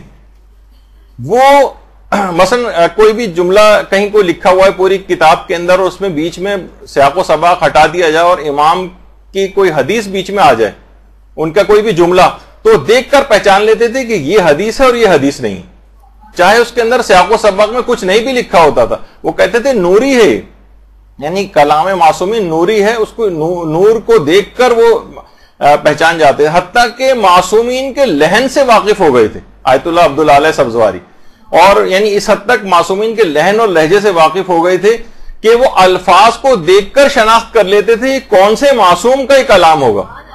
یہ بہت بڑی یعنی معصومین تو سارے ایک جیسے نہیں، کس کا کلام، یہ الفاظ جو ہیں کس معصوم کے لہجے اس حد تک واقف ہو گئے تھے، کس کا لہجہ ہے یہ دیکھ کر پہچان لیتے تھے. تو خود ان کے بیٹے فرماتے ہیں کہ جو انہوں نے مشہور تفسیر لکھی تھی، تفسیر مواہب الرحمان، مواہب الرحمان فی تفسیر القرآن، کہتے تھے جب یہ انہوں نے تفسیر لکھ لی تھی تو نام کا انتخاب نہیں ہو پا رہا تھا اور سوچ میں تھے کہ میں اس تفسیر کا کیا نام رکھوں. تو خواب میں پیغمبر اسلام ختم مرتبت صلی اللہ علیہ وآلہ وسلم صلی اللہ علیہ محمد، پیغمبر نے خواب میں آ کر ایک جملہ کہا، خذ مواہب الرحمان. ان کے بیٹے فرماتے ہیں کہ اس کے بعد پیغمبر کے جملے یہ سن کے انہوں نے اس تفسیر کا نام تفسیر مواہب الرحمان رکھا، اور فرماتے ہیں کہ ہمیشہ بلا ناغہ نماز جعفر تیار میرے والد پڑھتے تھے، بغیر کسی ناغے کے، جس کی بنا پر اس قدر قوی حافظہ ہو گیا تھا کہ 36,000 حدیثیں وسائل الشیعہ کی، بہار الانوار کی 110 جلدوں کا 2 مرتبہ جو ہے دورہ انہوں نے کیا. اور کوئی دن ایسا نہیں جاتا تھا جس دن نماز جعفر تیار نہ پڑھے ہوں. بلکہ ایک دفعہ خود ان کے بیٹے فرماتے ہیں کوفے میں زیر علاج تھے، بیمار ہو گئے تھے، تو فقط چند دن نماز جعفر تیار نہیں پڑھ سکے تھے، تو صحت یابی کے بعد ان تمام دنوں کی قضا کے طور پر نماز جعفر تیار کو پڑھا تھا. تو حافظہ قوی کرنے کے لیے بہت زیادہ مؤثر ہے. اس کے علاوہ ادائیگی قرض کے لیے بہت سارے افراد نے اس نماز کو ادائیگی قرض کے لیے بہت مجرب پایا، اور اس کے ساتھ ساتھ آج تک ہم نے کہیں دیکھا نہیں ہے لیکن مریضوں کی صحت یابی کے لیے نماز جعفر تیار بہت مجرب. ابھی کچھ ہی عرصے پہلے آیت اللہ عیسیٰ قاسم بحرین کے جو مجاہد عالم دین ہیں وہ بیمار پڑ گئے تھے، تو باقاعدہ بحرین کی مسجد میں کیونکہ صاحبان ایمان اس سے واقف تھے تو لوگوں نے نماز جعفر تیار باقاعدہ ان کی صحت یابی کے لیے پڑھی تھی. تو بہرحال اور شدید ترین مشکلات کے جو دور آتے ہیں خاص طور پر قیدیوں کی رہائی کے لیے، دیکھیں کتنے بھی آج بھی مسنگ پرسن، کتنے نوجوان ہمارے جو ہیں مومنین جو ہیں وہ غائب ہیں، اور ان کا کچھ پتہ نہیں چل رہا ہے، تو قیدیوں کی رہائی کے اعتبار سے بھی نماز بہت مجرب ہے.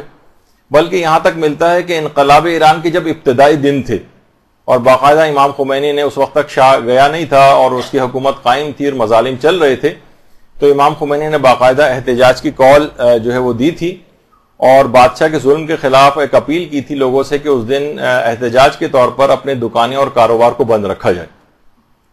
تو آقا کرم ہی اس زمانے میں ہوتے تھے کہ جو کہ امام خمینی کے جتنے بھی پیغامات ہوتے تھے اور احکامات ہوتے تھے وہ آقا کرمی کے تھرو لوگوں تک پہنچتے تھے.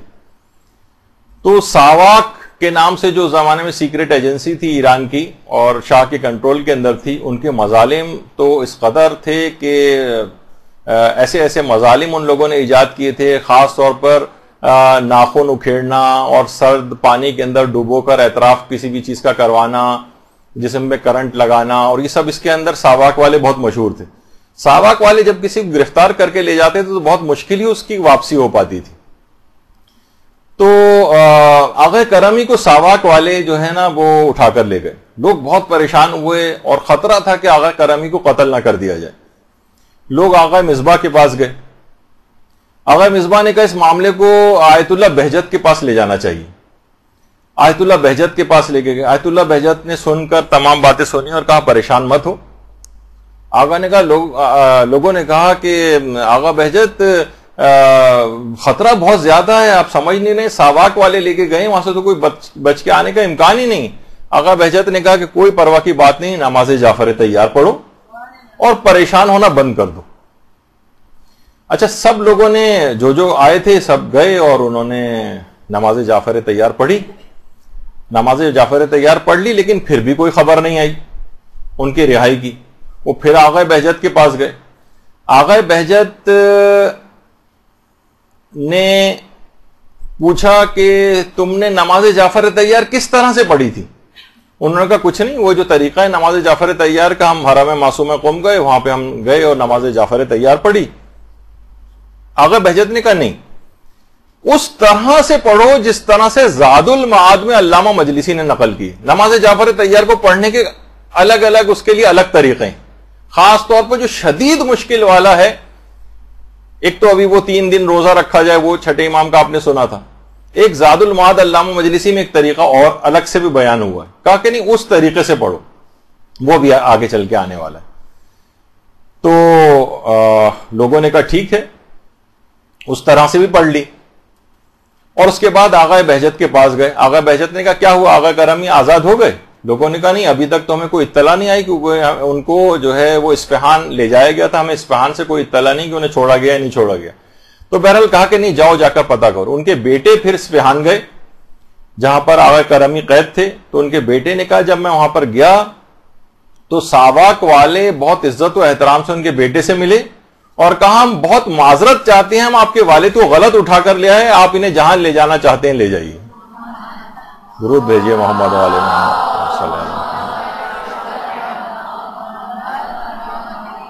اتنے ظلم کرتے تھے ساواک والے کی یقینی موت، یعنی ان وہ درندہ صفت افراد وہ معذرت کر رہے ہیں، عزت و احترام سے پیش آ رہے ہیں اور کہہ رہے ہیں لے جائیے. یعنی نماز جعفر تیار کا معجزہ تھا. تو اس طرح سے یہ ابھی اس کا بھی طریقہ آ رہا ہے کہ زاد المعاد میں علامہ مجلسی نے کیا. اسی طرح سے ہر حاجت کے لیے، ہر کام کے لیے آپ پڑھ سکتے ہیں. حتیٰ کہ یہی آیت اللہ عبداللہ سوزواری، ان کا بھی تھوڑی دیر پہلے ذکر ہوا تھا، یہ بھی اس نماز کے عجیب و غریب اثرات کے بہت معتقد تھے. فرماتے تھے کہ خود ایک سال میں جب حج پر گیا تو ایک تھیلی میرے پاس تھی جس میں سارے پاسپورٹ، کاغذات اور نقدی وغیرہ تھی. تو رستے میں کہیں وہ گر گئی. حاجیوں کے ساتھ اکثر ایسا ہوتا ہے، رستے میں کہیں گر گئی. مجھے احساس ہو گیا کہ وہ تو اب میرے پاس نہیں ہے. تو بجائے ادھر ادھر تھوڑا سا انہوں نے دیکھا، لیکن ظاہر ہے حج کے موقع پہ کہاں کوئی چیز اس طرح سے نظر آتی. کہنا میں سیدھا بیت الحرام گیا، خانہ کعبہ گیا اور وہاں جاتے ہی نماز جعفر تیار شروع کر دی. اور نماز جعفر تیار کے بعد میں دعا مانگ رہا تھا کہ میری چیزیں مل جائیں. ابھی دعا ختم ہی ہوئی تھی کہ ایک انتہائی حسین جوان میرے سامنے نمودار ہو. اللہم صلی علی محمد وعلی محمد. اور میرا نام لے کے مخاطب کر کے کہا سید عبد العالی یہ دیکھو یہ رہی تمہاری تھیلی. کہنے میں نے اس کے ہاتھ سے تھیلی لے کے اپنے سامان دیکھنے میں متوجہ ہوا اور اس کے بعد جب میں نے آنکھ اٹھا کے دیکھا تو وہاں پر کوئی نوجوان نہیں تھا. تو خود بتاتے ہیں کہ ایسے ایسے طریقہ کار سے یعنی کسی بھی اس مقصد اور حاجت کے لیے کوئی چیز کھو جائے, یعنی کوئی جیسے کہا نا اکسیر اعظم ہے, ہر چیز کے لیے استعمال کیا جا سکتا ہے اس نماز کو, ایسی مجرب نماز.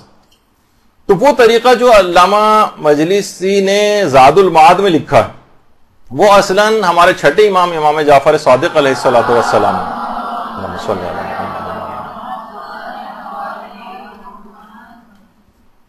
اس کے اندر وہ طریقہ کار بیان ہوا ہے اور امام نے مفضل کو یہ طریقہ سکھایا تھا. اے مفضل, جب بھی تمہیں کوئی ضروری حاجت ہو تمہیں چاہیے کہ تم نماز جعفر تیار پڑھو اور جو بھی تمہاری حاجت ہے اس کی تم دعا مانگو, انشاءاللہ وہ تمہاری حاجت پوری ہوگی. اور اس دعا کو کرنے کے بعد اپنے ہاتھوں کو بلند کرو. اور پھر ایک خاص طریقہ امام نے بتایا, یہ والا طریقہ انہوں نے کہا تھا کہ تم نے کیا آغا کرمی کے لیے نماز جعفر تیار زاد المعاد کے طریقے سے پڑھی, اب وہ طریقہ آ رہا ہے. نماز جعفر تیار پڑھی, حاجت کے لیے دعا مانگی, جو بھی آپ کی حاجت ہے, اب ہاتھوں کو بلند کریں. اور اس کے بعد امام نے فرمایا ہاتھوں کو بلند کرو اور یا رب یا رب یا رب اتنا کہو کہ سانس ٹوٹ جائے, یعنی ایک سانس میں یا رب پڑھو. پھر اس کے بعد یا ربا ہو یا ربا ہو یا ربا ہو اتنا پڑھو کہ سانس ٹوٹ جائے. پھر اس کے بعد یا رب یا رب یا رب اتنا پڑھو کہ سانس ٹوٹ جائے.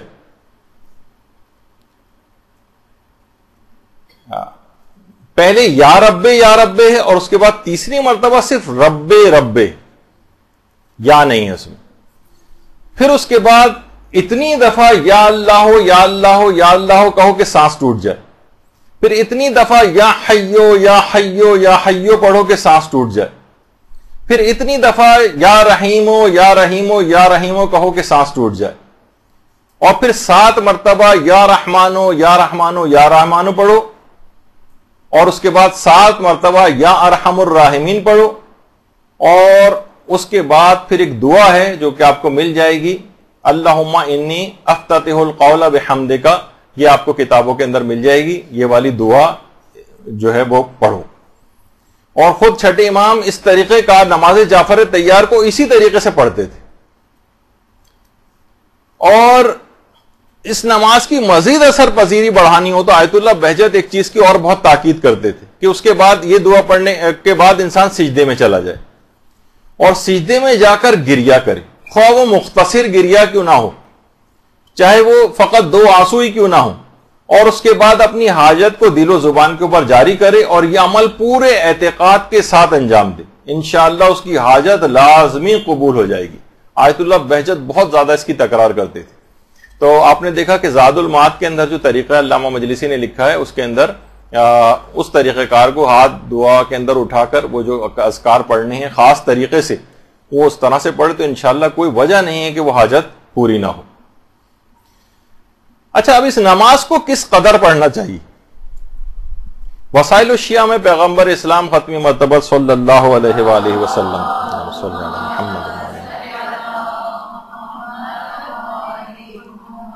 پیغمبر فرماتے ہیں جعفر اگر تم روزانہ اس کو پڑھ سکو تو یہ دنیا اور آخرت تمہارے لیے دنیا آخرت کی ہر چیز سے بہتر ہے.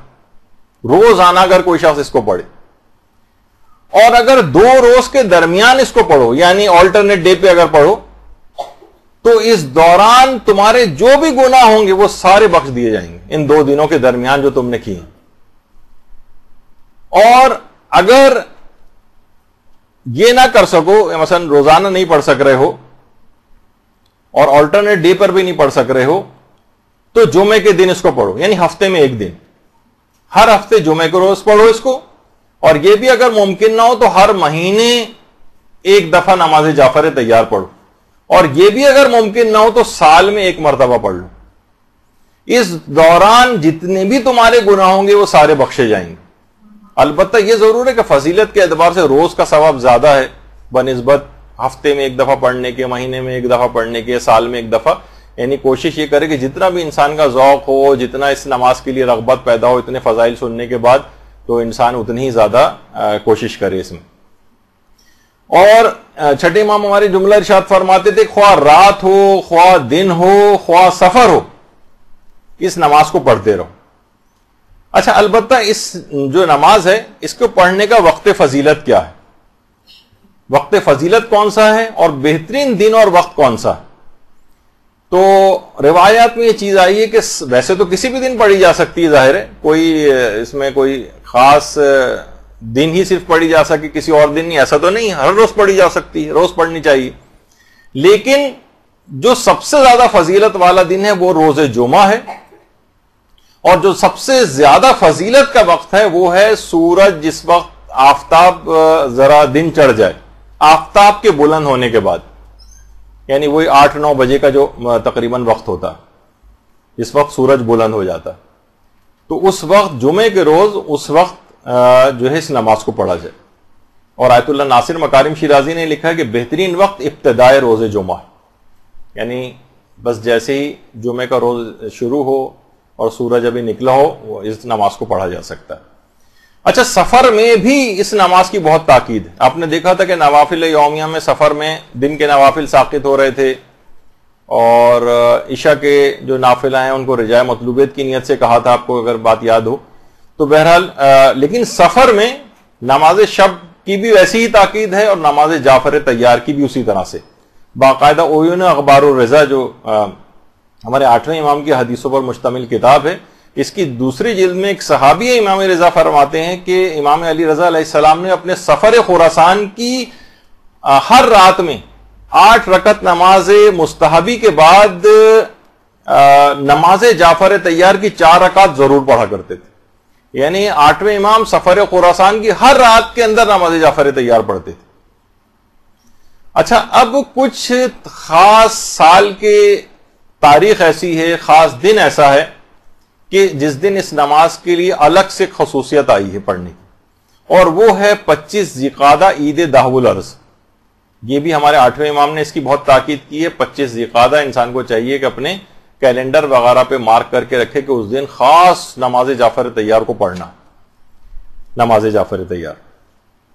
اور سال کی ایک خاص رات ہے, اس کو بھی مارک کر کے رکھیں, یہ مس نہیں ہونی چاہیے. بہار الانوار کی 7ویں جلد میں ہے کہ 15 شعبان کی جو رات ہے, یعنی شب نیمہ شعبان, اس میں خاص طور پر ہمارے 8ویں امام نے بہت تاکید کی ہے کہ نماز جعفر طیار پڑھی جائے. دنوں کے اعتبار سے 25 ذی القعدہ, اور اگر افضلیت کے اعتبار سے کہا جائے کہ سال میں نمبر 1 افضلیت کون سی ہے نماز جعفر طیار کی, تو اس کے لیے علماء فرماتے ہیں کہ نماز, یہ جو نماز ہے یہ شب نیمہ شعبان 15 شعبان کی شب کی تاکید سب سے زیادہ ہے. تو اس نماز کو پڑھا جائے. پھر کن مقامات پر اس نماز کو پڑھنے کی بہت زیادہ تاکید ہے؟ دیکھیں, آئمہ کے جتنے بھی حرم, ان سب کے اندر, تمام آئمہ کے حرموں, انسان سفر زیارات کے اوپر جاتا ہے, سفر حج و عمرہ پہ جاتا ہے, جتنے بھی عطاوات عالیات کے جو سفر ہیں ان سب میں ہر جگہ پر نماز جعفر طیار کو پڑھنا بہت فضیلت کا حامل ہے. خاص طور پر حرم امام علی رضا علیہ الصلوۃ والسلام. اللہم صلی علی محمد. 8ویں امام کے حرم میں خاص طور پر شیخ عباس قمی نے مفاتی میں بھی اس کو لکھا ہے کہ علامہ مجلسی نے شیخ بہائی کے والد کے حوالے سے یہ بات نقل کی ہے کہ جو شخص بھی امام علی رضا کے یا کسی بھی معصوم کے حرم کی زیارت کے لیے جائے اور وہاں پر جا کر وہ نماز جعفر طیار پڑھے, نماز جعفر طیار, تو ایسا ثواب ملے گا جیسے 1000 حج اور 1000 عمرہ اس نے انجام دیا ہو, اور 1000 غلام راہ خدا میں آزاد کیے ہوں, اور 1000 وہ جہاد انجام دیے ہوں جو پیغمبر اسلام کے ساتھ اس نے انجام دیے تھے. یہ ثواب ملتا ہے حرم امام رضا میں اور تمام حرموں میں نماز جعفر طیار پڑھنے کا. تو خاص کچھ جگہ ہیں اس کی, حرم ائمہ, وہاں پر اس نماز کی بہت تاکید آئی ہے. اچھا, اب کتنی رکعت کی یہ نماز ہے؟ تو ابھی 2 رکعت کر کے 4 رکعت پڑھی جاتی ہیں, اور اس کو پڑھنے کا ایک خاص طریقہ ہے. دیکھیے, ویسے تو فجر کے طریقے سے بھی پڑھی جا سکتی ہے, الحمد کا سورہ پڑھنا ہے. اچھا کچھ سورے الحمد کے بعد ڈائریکٹ تسبیحات بھی پڑھ سکتے ہیں, جو بھی آگے چل کر جن کا ذکر ہوگا اس پہ اکتفا کر سکتے ہیں کہ ہم صرف سورہ الحمد ہی پڑھیں. لیکن کچھ خاص سورے ہیں, کچھ خاص سورے جو کہ بہت زیادہ اثر پذیری رکھیں گے اگر آپ پڑھ لیں, اور کوئی اتنے زیادہ مشکل سورے بھی نہیں ہے ان کا پڑھنا. پہلی رکعت میں سورہ الحمد کے بعد سورہ زلزال پڑھنی ہے, دوسری رکعت میں سورہ الحمد کے بعد سورہ والعادیات پڑھنی ہے, تیسری رکعت میں سورہ الحمد کے بعد سورہ نصر پڑھنی ہے, اور چوتھی رکعت میں سورہ الحمد کے بعد سورہ توحید پڑھنی ہے. یہ 4 رکعت, ظاہر 2 رکعت مکمل ہو جائے گی, تشہد سلام اس کے بعد دوسری 2 رکعت پڑھی جائیں گی. اور پھر انہی سوروں کے بعد کچھ ریکمینڈڈ تسبیحات ہیں جو پڑھنا ہوتی ہیں, یعنی ہر رکعت میں کچھ تسبیحات ہیں. ان تسبیحات 300 مرتبہ تسبیحات پڑھی جائیں گی, یعنی ہر رکعت میں 75 مرتبہ تسبیحات ہیں, یعنی وہی تسبیحات اربع سب. جی ابھی آ رہے ہیں ساری, ابھی سوال سارے آپ کے کور ہو جائیں گے جتنے بھی دماغ میں آ رہے ہیں آپ کے. تو تسبیحات اربع. اور ایک سوال آتا ہے کہ ان تسبیحات سے پہلے کیا بسم اللہ پڑھنی ضروری ہے؟ تو جواب ہے کہ بسم اللہ پڑھنی ضروری نہیں. پڑھنا بھی کوئی چاہے تو پڑھ لے, لیکن یعنی نماز غلط نہیں ہوگی, لیکن بسم اللہ پڑھنی ضروری نہیں. لیکن اس کا ایک خاص طریقہ ہے کہ ہر رکعت میں الحمد اور دوسرے سورے کے بعد دوسرا سورہ چھوڑ بھی سکتے ہیں, لیکن اگر وہ بھی آپ نے پڑھ لیا تو ہر رکعت میں 75 مرتبہ تسبیحات پڑھی جائیں گی. 15 مرتبہ رکوع سے پہلے, 10 بار رکوع میں, 10 بار رکوع سے کھڑے ہو کر, 10 بار پہلے سجدے میں, 10 بار پہلے سجدے سے بیٹھ کر, پھر 10 بار دوسرے سجدے میں, 10 بار استغفر اللہ میں, یعنی دونوں سجدوں کے درمیان, پھر 10 مرتبہ دوسرے سجدے میں, اور 10 مرتبہ دوسرے سجدے سے اٹھ کر 10 مرتبہ. تو اس طرح سے مل ملا کے 75 مرتبہ تسبیحات اربع آ جائیں گی. الحمد دوسرا سورہ, اور اس کے بعد تسبیحات کو اس طریقے سے پڑھا جائے تو ہر رکعت میں 75 مرتبہ ہو جائیں گی. اچھا اس کا باقاعدہ ہم نے کس کی پوسٹ بھی بنا دی تھی کہ اس نماز کو کس طریقے سے پڑھنا ہے, اور ویسے آپ میں سے اکثر نماز جعفر طیار سے واقف ہی ہیں, لیکن تسبیحات کی ترتیب کچھ اس انداز کی ہو جاتی. اور اگر اس کو ایک فلو چارٹ کی صورت میں اگر دیکھا جائے تو وہ بھی جو کام کرنے والے ہیں انہوں نے اچھا وہ بنا دیا ہے کہ پہلی, دوسری, تیسری, چوتھی رکعت جو ہوگی تو الحمد کے بعد سورہ زلزال, پھر 15 مرتبہ تسبیحات, پھر سمع اللہ اور سجدہ, اور اس طرح سے کر کے, اور پوری 4 رکعتیں انہوں نے اس فلو چارٹ کے اندر جو ہے وہ پیش کی ہیں. بہرحال یہ تو آپ نے سمجھ ہی لیا ہے. تو صرف سورہ الحمد پر بھی اکتفا کر سکتے ہیں, اور ڈائریکٹ تسبیحات اس طرح سے پڑھنے جس طرح پیچھے ابھی آپ نے دیکھا. البتہ جو سوروں کے اعتبار سے شیخ صدوق اور ان کے والد فرماتے تھے, جنہیں صدوقین کہا جاتا ہے, یعنی دونوں صدوق کہلاتے ہیں, شیخ صدوق اور ان کے والد, وہ فرماتے تھے 4 رکعات میں الحمد کے بعد سورہ توحید بھی پڑھ سکتے ہیں. یعنی آپ کو سورہ زلزال یاد نہیں ہے اور سورہ نصر یاد نہیں ہے وغیرہ, اس کو چھوڑ کر آپ سورہ توحید 4 رکعات میں الحمد کے بعد سورہ توحید پڑھ لیں. اور علامہ مجلسی فرماتے تھے ہر رکعت میں الحمد کے بعد سورہ کافرون اور سورہ توحید بھی پڑھ سکتے ہیں. یعنی سمجھیں کہ علامہ مجلسی نے اس کا اضافہ اور کر دیا کہ یہ الحمد کے بعد یہ دونوں سورے بھی پڑھے جا سکتے ہیں, کافرون اور توحید. اور شیخ صدوق کہتے تھے فقط سورہ توحید پر بھی اکتفا کر سکتے ہیں, اور علماء نے یہ بھی کہا کہ دوسرا سورہ مکمل طور پہ بھی چھوڑا جا سکتا ہے. اچھا اب دماغ میں ایک سوال آتا ہے کہ کیا رکوع اور سجدہ میں تسبیحات اربع جو ہم پڑھیں گے تو کیا ذکر و رکوع اور سجود پھر بھی پڑھنا پڑے گا؟ کیا یہ کافی ہے کہ مثلا سبحان اللہ والحمد للہ ولا الہ الا اللہ واللہ اکبر جب 10 مرتبہ رکوع میں 10 مرتبہ سجدے میں پڑھنا ہے تو کیا ضروری ہے ہم ذکر رکوع الگ سے بھی پڑھیں, سبحان ربی الاعلی, سبحان ربی العظیم وغیرہ والا جو ذکر ہے؟ تو علماء فرماتے ہیں کہ جی ہاں یہ ذکر کفایت کر جاتا ہے. تسبیحات اربع اگر آپ نے پڑھنی تو پھر ذکر رکوع اور سجدے کی ضرورت نہیں. لیکن کوئی پھر بھی ذکر رکوع سجدہ پڑھ لے الگ سے, خاص مخصوص ذکر, یا الگ سے کوئی اور ذکر رکوع اور سجدہ کے طور پر, تو بھی کوئی حرج نہیں ہے, کوئی نماز پہ فرق نہیں پڑے گا. البتہ فقط تسبیحات اربع بھی پڑھی جائیں تو بھی کافی کفایت کر جائے گا.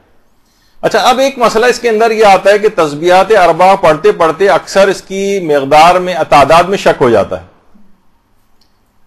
اچھا اب اس میں 2 مرحلے ہوں گے. کیا یہ شک آپ کو دوران نماز ہوا ہے یا نماز کے بعد ہو رہا ہے؟ نماز کے بعد ہو رہا ہے تو شک پہ توجہ نہیں دینی, وہ تو ابھی آگے چل کے بھی آ جائے گا. اگر دوران نماز شک ہو رہا ہے آپ کو, ابھی نماز آپ کی چل رہی ہے, اور آپ کو شک ہو رہا ہے کہ مثلا 15 مرتبہ تو حالت قیام میں پڑھنی تھی، اب آپ گنتی بھی جا رہی تھی، اب آپ پزل ہو گئے کہ میں نے 12 دفعہ پڑھی ہے 15 دفعہ پڑھی، تو اس کا حکم یہ ہے کہ پھر آپ کم پر بنا رکھیں، آپ سمجھیں کہ 12 پڑھی اور 3 دفعہ اور پڑھ لیں۔ جو جس جگہ پہ آپ کو 10 دفعہ پڑھنی ہے، جیسے رکوع سجدہ اور دیگر مقامات کے اوپر آپ کو شک ہو رہا ہے کہ میں نے 10 پڑھی ہیں 8 پڑھی ہیں، تو کم پر بنا رکھیں، سوچیں کہ 8 پڑھی ہیں 2 اور پڑھ لیں۔ اچھا یہ تو شک یعنی یہ اس وقت کی بات ہے نماز کے دوران۔ اچھا اب یہ یقین ہو کہ کسی جگہ میں نے کم پڑھی ہے، مثلا آپ کو بعد میں یاد آ رہا ہے جب آپ رکوع یا سجدے میں گئی ہوئی ہیں آپ کہ ارے میں نے یہ تو مثلا قیام کی حالت میں تو 15 دفعہ پڑھنی تھی، مجھے تو یاد پڑ رہا ہے میں نے اس میں بھی 10 پڑھی، اور ابھی آپ اب رکوع میں یا سجدے میں اب کیا کریں؟ تو اب جو جتنی کمی تھی وہ اگلی جو بار تسبیحات اربع آپ کو پڑھنی ہے اس میں وہ اضافہ کر کے پڑھ لیں۔ مثلا آپ کو تھا کہ 5 وہاں پہ میری رہ گئی تھی، تو اب سجدے کے اندر آپ 15 دفعہ پڑھ لیں، یا جہاں پہ بھی آپ کو یاد آئے جو بھی تسبیحات اربع آگے پڑھنے کا موقع ہو اس میں وہ جو بھولی ہوئی تسبیحات ہیں وہاں پر آپ اس کو ایڈ کر لیں۔ تو اور اگر نماز کے بعد یاد آئے کہ ارے مجھے تو ابھی یاد آ رہا ہے کہ اس میں تو 15 دفعہ پڑھنی تھی، میں نے 10 دفعہ پڑھی، اس کا مطلب ہے کہ فی رکعت میں نے 5 تسبیحات کم پڑھی، تو آپ رجاء مطلوبیت کی نیت سے 20 دفعہ تسبیحات اربع نماز کے بعد بھی پڑھ لیں، یعنی جتنی کم ہوئی ہیں ان کو نماز ختم ہونے کے بعد بھی پڑھا جا سکتا ہے۔ اور اگر غلطی سے تسبیحات اربع کو آپ نے زیادہ پڑھ دیا، پڑھتے ہوئے جا رہی تھیں 10 دفعہ پڑھنی تھی اور آپ نے وہی 15 دفعہ پڑھ دی مثلا، تو اس میں کوئی حرج نہیں، نماز بالکل صحیح ہے، اگر زیادہ ہو جائیں تسبیحات تو فرق نہیں پڑتا۔ ایک سہولت اس کے اندر تسبیحات اربع کے سلسلے میں نماز جعفر طیار کی ایک سہولت اور بھی ہے۔ وہ سہولت کیا ہے کہ اگر جلدی ہو آپ کو تو تسبیحات کو نماز کے بعد بھی انجام دے سکتے ہیں۔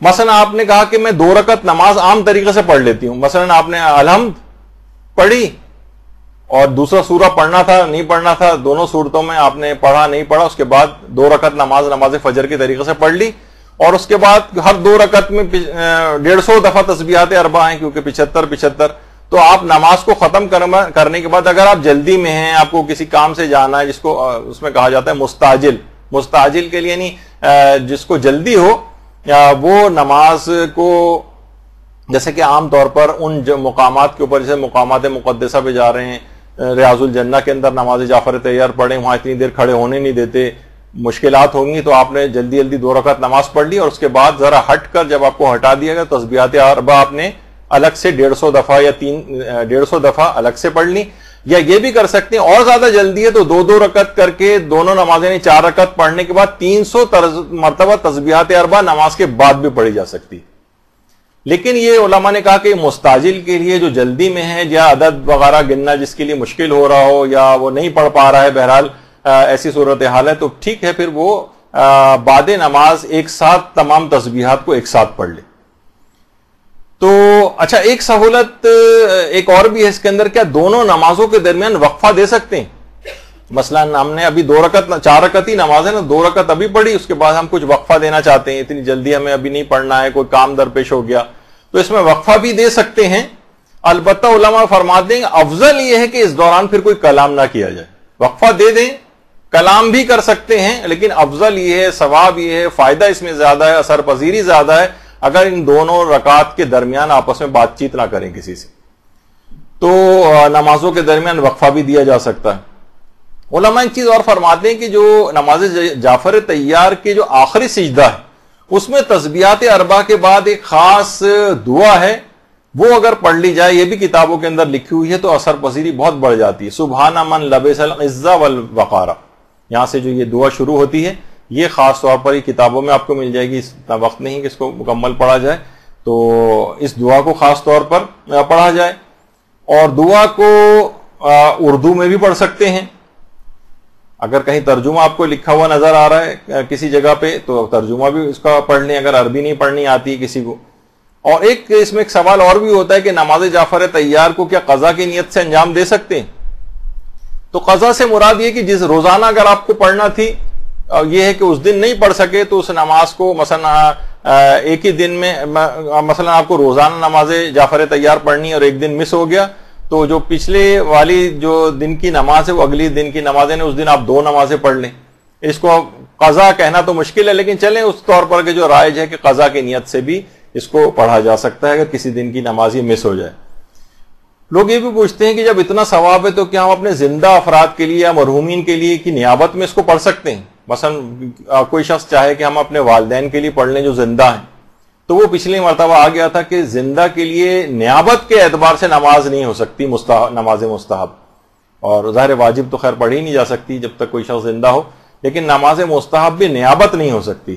البتہ مرحوم کی نیابت بھی ہو سکتی ہے کہ کوئی شخص کہے کہ ہم اپنے مرحوم والد کی طرف ان کی نیابت میں اس نماز کو پڑھ رہا ہوں تو یہ تو صحیح ہے, لیکن زندہ کے لیے نیابت نہیں ہو سکتی. البتہ زندہ اور مرحوم دونوں کے لیے نماز ہدیہ ضرور کی جا سکتی ہے, یعنی نماز آپ خود پڑھیں اور اس کا ثواب زندہ اور مرحومین کو جو ہے وہ ہدیہ کر دیں. اور علماء فرماتے ہیں کہ جس قدر بھی ان کے مقام زندہ اور مرحومین کے بڑھتے چلے جائیں گے نماز پڑھنے والے کے لیے بھی اس کا مقام اسی طرح سے بلند ہوتا چلا جائے گا.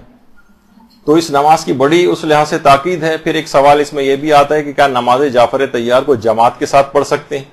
تو جواب ہے کہ نہیں, نماز جعفر طیار کو جماعت کے ساتھ نہیں پڑھا جا سکتا. پھر آپ کے دماغ میں آ رہا ہوگا بھی آیت اللہ عیسیٰ قاسم کے اس مسجد کے اندر تو لوگ ایسا لگ رہا تھا جماعت سے پڑھ رہے ہوں.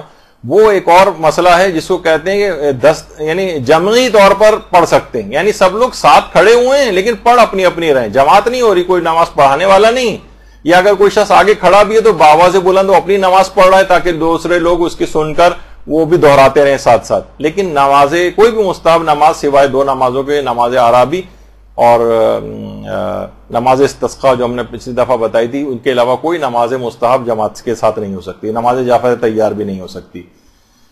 ایک مسئلہ اور بھی کہ نوافل یومیہ کے ساتھ نماز جعفر طیار کا تداخل کر سکتے ہیں, یعنی ہم نوافل یومیہ پڑھ رہے ہیں, اب نوافل یومیہ الگ پڑھیں نماز جعفر طیار الگ پڑھیں, تو کیا یہ کر سکتے ہیں کہ ہم نوافل یومیہ کے ساتھ ہی نیت کر لیں نماز جعفر طیار کی؟ مثلا نافلہ مغرب بھی 4 رکعت ہوتی, 2 رکعت کر کے پڑھی جاتی ہے, طریقہ بھی تقریباً الحمد اور دوسرا سورہ اسی طرح کا, یہ بس تسبیحات اس کے اندر ذرا زیادہ ہیں, تسبیحات اس میں پڑھی جاتی ہیں.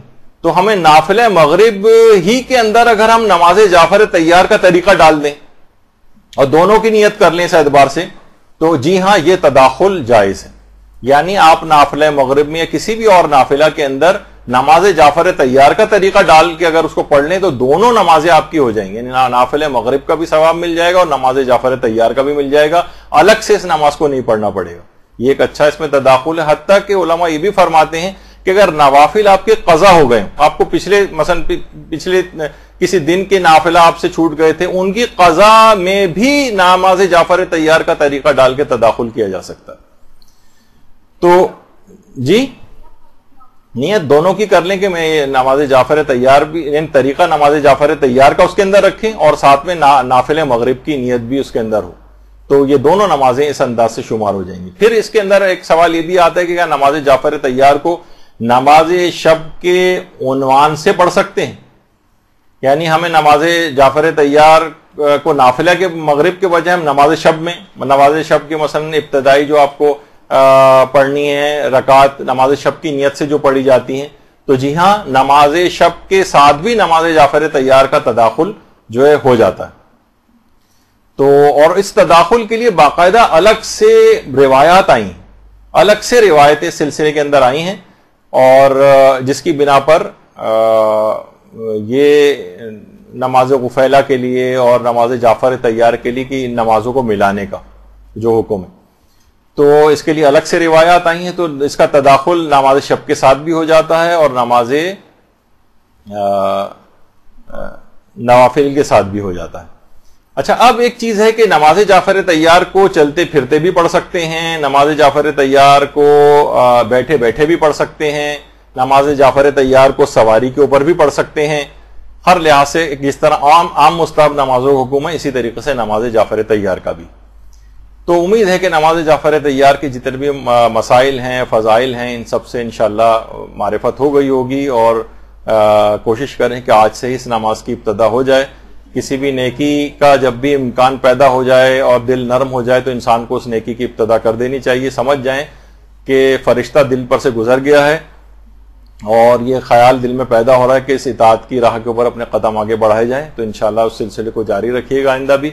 اگلی مرتبہ نمازوں کو پھیلا اور کچھ اور مستحب نمازیں جو باقی رہ گئی ہیں, اور پھر ایک شاید نماز شب پہ بھی ہماری گفتگو. اس طرح نماز مستحب کے تقریباً سارے فقہی احکام مکمل ہو جائیں گے.